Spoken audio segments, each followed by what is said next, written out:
My name is Philip Wesley, the Mile High Mouth. You can go to radiodmg.com or dmgice.com. And let's move on to the next person. I'm Jerry from Anime Hype. Hi, Jeremy.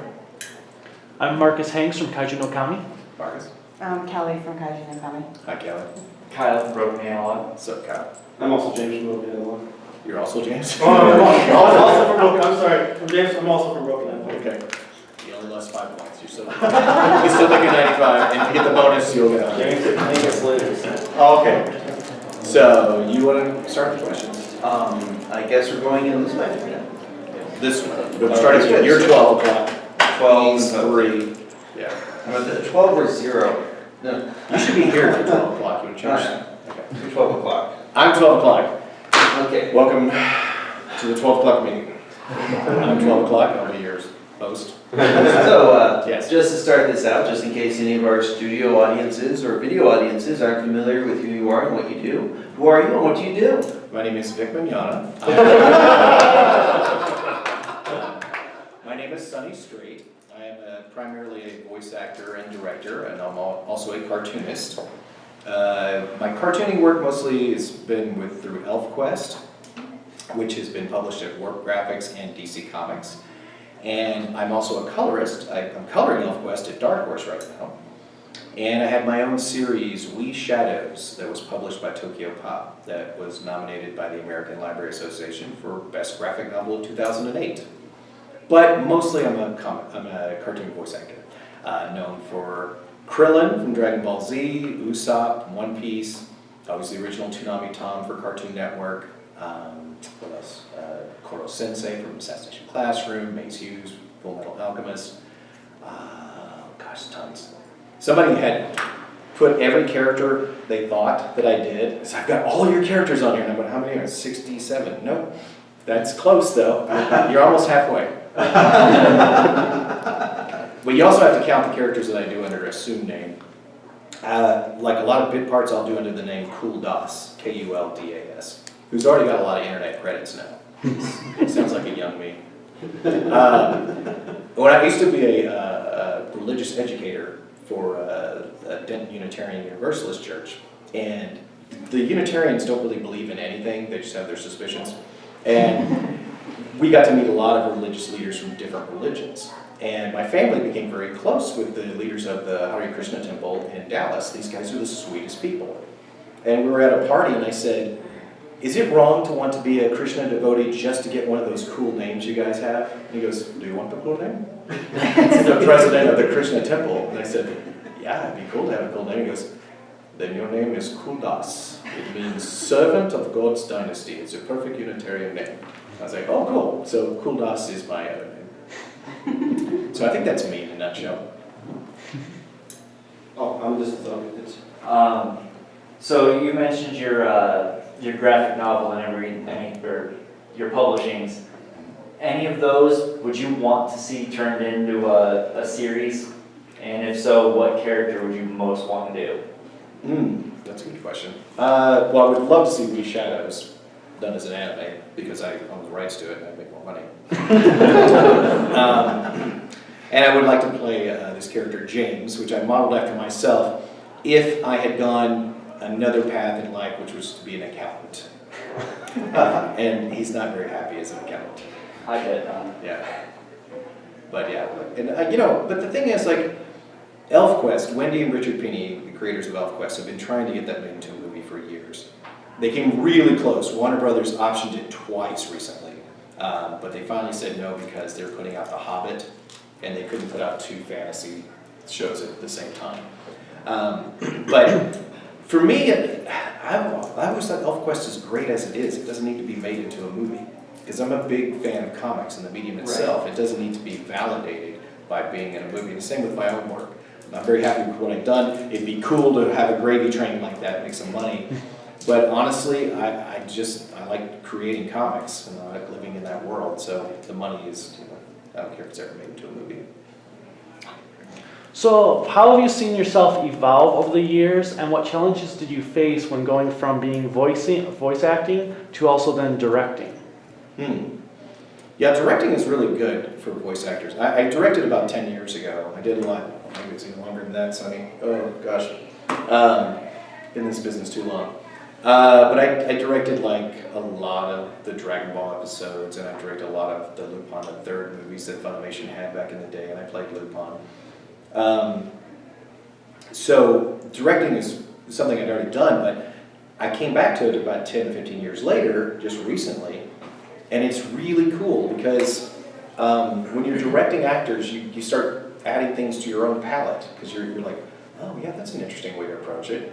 And I also think that every decade or so, styles change, acting styles change. I mean, if you listen to the way we do dubbing now, and like we're talking about Escaflowne and the original Escaflowne, it's like night and day. It's a completely different acting approach.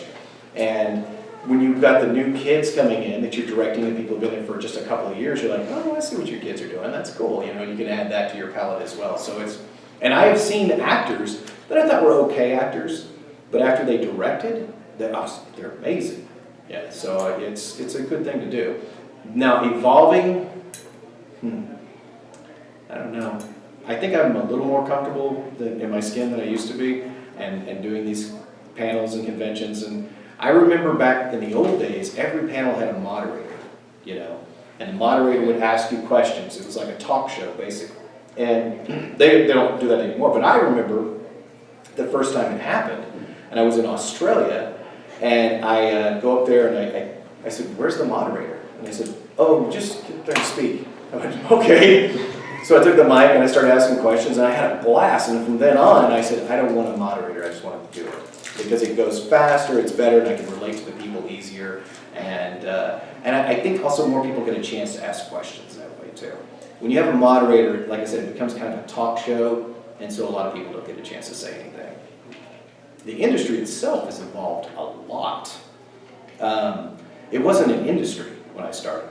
It was just you could get a job doing anime as well as commercial work or whatever, theater, a lot of people did theater, I came from theater. But to make a living doing anime was way out of the question. And we would get asked, how do you become a voice actor? And we would tell people, don't become a voice actor, set out to be an actor, because you don't know what life is going to give you.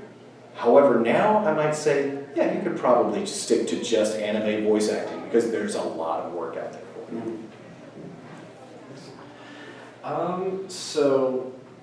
I just recently watched Dragon Ball Z Resurrection F. Oh, yeah, yeah. I was a little bit behind. And Krillin is one of my favorite characters, and I think he gets poked fun a lot. Sure. And everything. Yeah. It's kind of like one hit. He's like the reverse of One Punch Man. So. He's his doppelganger. That's why Yeah, he's bald too. That's very true. I actually texted Chris Case and I said, hey, why didn't you give me the lead in One Punch Man? You know I do bald characters really well. He's One Punch Man's Kagamusha. Yeah. And the first scene that reveals, Krillin's the cop and such like that, and my friends are like, oh my god, he's gonna get beaten up by the criminals. Wrong. And such like that. But that movie I absolutely love because Krillin just kicked a lot of ass and such. So I guess my question to you is, when reprising that role and such like that, how did you feel just kind of seeing him, not only just being like the empathetic character of like the series being kind of like the moral compass, but then finally, getting the screen time, getting like this like epicness to it. Yeah, a lot of people say that Krillin has the best skills with martial arts. And that's the only reason he survives, because he hangs around with gods. He is literally the strongest human being. Yeah, certainly stronger than Yamcha. A lot of people debate say that Tien may be as strong as Krillin. And maybe, but is Tien really human? I mean, I've seen a baby born without a nose, but not with an eye right by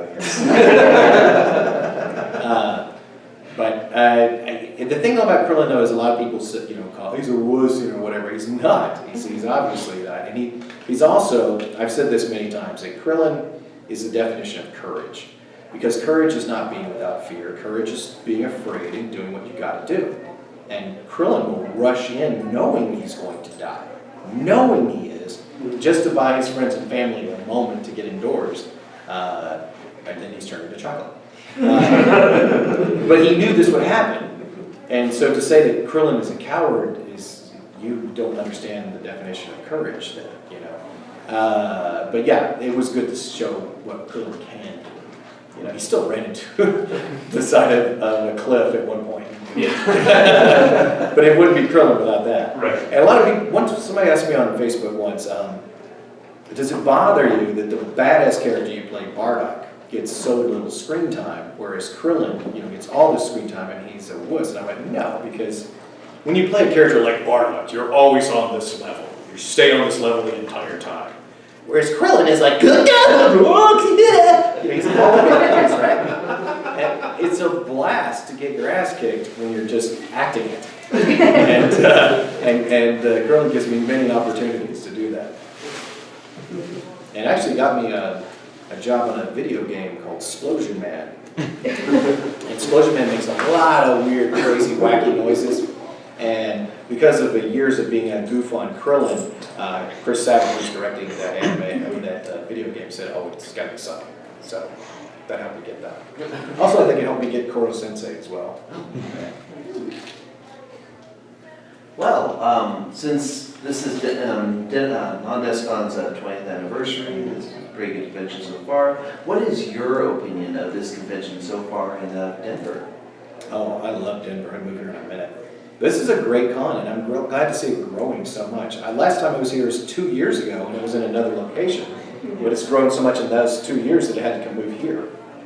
So more power to them. That's great. Yeah, the fans are very nice here. I've been to places where they're not. This is not one. Maybe it's all the dispensaries.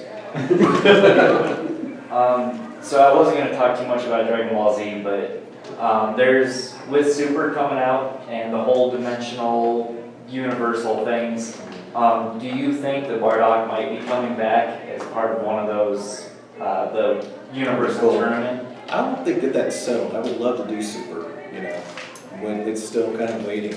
Right. Yeah, I would love to do more Bardock, and I would love to, there is an OVA of Bardock where he becomes a Super Saiyan, and I would love to do that one. I don't know why we haven't picked it up yet.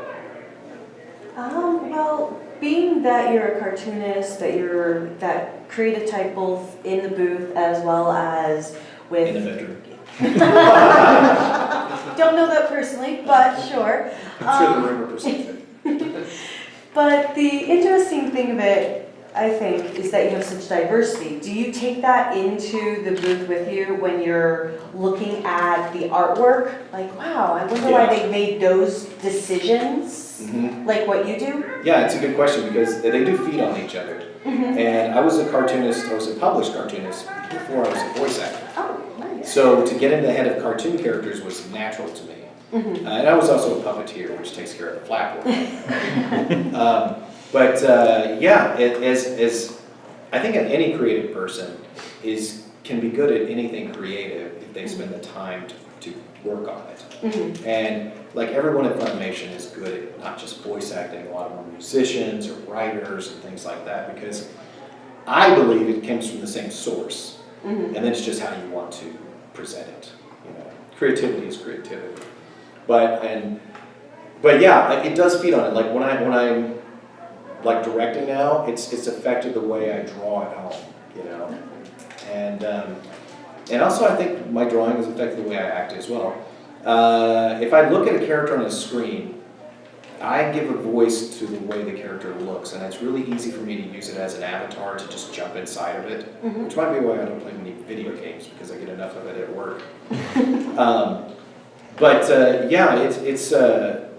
It is a thing that feeds off of itself. You know, I mean, any experience is going to be good for you, and you can apply it somehow. Yeah. Were there any rules that you got that you were a fan of the series? No, not really. Except I had watched Dragon Ball. I wouldn't say I was a fan of it. I liked it.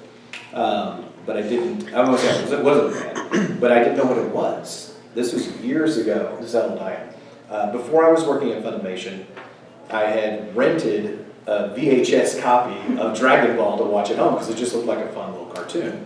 Oh, that's cool. It was a cool cartoon. It was Dragon Ball and Goku's riding on the cloud and stuff. And I thought, oh, that's cute. And then a couple years later, I auditioned at Dragon Ball Z, and there's a poster and of Goku riding on a cloud. And I went, oh, I've seen this show. What show is that? And they went, that's the show you're on. And I went, wow, okay, cool. So that was the closest to being a fan of something. But I wouldn't say I was a hardcore fan of it. But I just like cartoons, you know. Feeding a little bit off of being a fan of something, one thing I've noticed at a lot of these conventions, this one included, is that there's a lot of high energy, a lot of people tend to really, really enjoy themselves at these. Like they just bring that, they seem to draw that energy from the convention. Well, you've got thousands of people living out childhood dreams. It's Halloween every day here, right? And so it's in an environment where you wouldn't be embarrassed to be wearing these costumes. So yeah, this is a very high energy. Everybody's giddy as children because they're just being children. Oh yeah. Which is awesome. Drawing that energy though, one thing I've noticed though is when people leave the convention and go off to their normal everyday lives and jobs and schools and dealing with bosses and bullies, they tend to lose that energy. Do you have any suggestions for how people can take that energy from the conventions and apply it to their normal everyday lives? Well, this is going to sound bad, but I don't go through that. When I go home, I'm working on stuff I really like doing. And Funimation is a really fun place to work. I have never said, oh man, I got to go to work. But I would say, if I was in your shoes, well, no, what, I can picture this. Because years ago, I used to go to comic book conventions when I was still waiting tables. But what I did was I incorporated what I did at the convention at work. I would sell my comics at my tables. People were regulars at the restaurant I worked at. They would buy like the first run of my comics because I just didn't have any shame and I just brought it up there. So yeah, bring your concept to work, Bring your toys, hide them in the drawers. I'm now working with, in the same studio as Cliff Chaker. Do you guys know who Cliff Chaker is? Fine young actor and director. He is starring in my latest show with Servamp, but he and I share a studio. I do it at night, he does it in the daytime. And I had already decorated the studio. And I got all these statues of characters that I've done voices for. And he said, oh, I want to bring some of my statues up here. And I went, yeah, cool, what you got? He goes, look at some Robotech. And so I went, are you in Robotech? And he goes, no. And I went, you're not allowed to bring your toys. You need to bring your trophies. This is a place of business. But yeah, I would, you could take that with you. Why not? Find out who's into anime at your work, and then you could have a secret signal.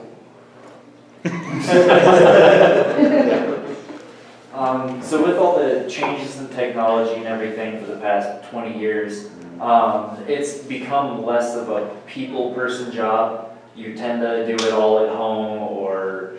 No, we still do most of our stuff in Funimation proper. Okay, because... occasionally we have people who will record at home and send stuff in. Especially if we really want somebody, and it would be just too possible logistically to get them to come from Canada or wherever. But generally, we do it there. And a biggest bulk of our shows now are broadcast dubs. Right. And we have to use local actors for that because while it takes us a week to do an episode, you only have that week with the broadcast dub. So nothing can go wrong. You have to have those people locally there so that if you have to do a pickup or something, you can grab them. But generally, yeah, it's face-to-face. So with now when there's a lot of series that have simulcast dubs, has that changed the way you need to approach something since instead of getting a full-length series to dub over the course of time, you're doing it we need to have this episode done by Friday because it's going up over the weekend, and then you got to get the next one done next Friday. Have you changed? It's presented some new problems because a lot of the shows, they're producing them in Japan a week before we put it out, right? And with the show Servant, I used to do this all the time anyway. If I was on especially a show that had a long run like One Piece or something, I'd read the manga just because when you read comics, you have a voice in your head for those characters. So all you got to do is listen, how does that voice sound, and just present it, right? But now, everyone is being told to do that who directs a broadcast dub, read the manga, so you know what the heck's going to happen. Because we don't know. We're a week ahead of time. Our writers are only a week ahead of us. So we just, I find out what's going to happen in 3 days, about a week before everyone else does. which does present some problems. Like, there's a character coming up in an episode I'm directing next week, who I think is a very important character by the script, but in the manga, it doesn't mention who he is, but I'm afraid that it might mention who he is by the end of the series. And if it's a character we've already done, then I need to have that person do it, but how do we know who it is, right? So it just does present some interesting problems. I think the payoff, though, is much better. I mean, first of all, piracy is gone at this point because they don't have a chance to pirate it. And also, it's good. It's a benefit to dubbers because a lot of fans only like sub only, right? Or if they hear the sub first, they're like so used to that sub that the dub's like, well, that's not what I'm used to. Now they don't have a chance to get used to it. They hear both at the same time. So for shows that were done a very, very long time ago, had their voice actors and such, and then just kind of reviving those shows, and I'm By Mr. Filoni? mostly Lupin the Third. Oh, okay. It's a particularly old crowd, but it's a very loyal kind of fan base for it. So as far as doing the voice for Lupin the Third, did you feel any kind of anxiety or any kind of nervousness, responsibility to kind of live up with the really crazy hijinks and that frosty energy? I'm a very irresponsible person. I usually don't feel that kind of pressure. Although I did base a lot of it on the original Savior that did it years ago, as well as, I can't think of the guy's name, but he did Castle Cagliostro. That voice actor, loved his voice. As a matter of fact, Sabat introduced me to it when he cast me as the play. He says, your voice is so close to this anyway, but I want you to listen to this and listen to the Japanese. And so, yeah, we try to be, we try to present, it may not be the same voice, but we try to the same intent for the characters, And in that case, it was trying to be very close to the original. Usopp, I try to stay very close to the original, even to this day. But in the past, when we were recording on tape, we didn't have the luxury of seeing the Japanese first. Now we see it before every line. So it's really easy to get the intention and the emotion down, because you can hear it in the voices of those actors. That's the show, I say, by the way, that if you don't like the way I do Usopp, I don't care. Because Oda cast us as this. That's one of the few shows that happened. Although I've said it so much at conventions, I now see websites where people are going, well, do you think just because a creator likes it, it's good? Like, no. But if you don't like it and the creator likes it, I'm going to say you're hard to please. And speaking of, I had Akane came to the premiere of Escaflowne, and they did not tell me he was going to be there. And so they came out and said, okay, Akane will come out first, and he'll speak something, and then you'll go out. And I went, he's here? I prepared nothing. But he talked a little bit, I talked a little bit, we watched a couple of episodes, and during the panel he said, oh my gosh, he says, I think Sonny and his crew have to be thanked because they hit every emotional note. And he said, at one point I was wondering, when did Vaughn and Hitomi learn to speak English? And I was like, oh, we need to put that in the ads. And then afterwards, his interpreter came with me and she said, oh, I kind of wanted me to let you know that he was not just saying that for the panel, he's very happy that it's in your hands. And I was like, oh, I could ride that for a long time. And that's, we all have become fans of what we do, obviously, right? So when we get to meet these people, we're as excited as you guys are, especially when it's our Japanese counterpart, like the guy who directed or the guy who acted or whatever. So yeah, it was awesome. So, is there anything that you're currently working on or that you just recently completed that you'd like to go ahead and promote? Okay, watch Servam. That's a good one. Where can we see that? Funimation.com. Yeah.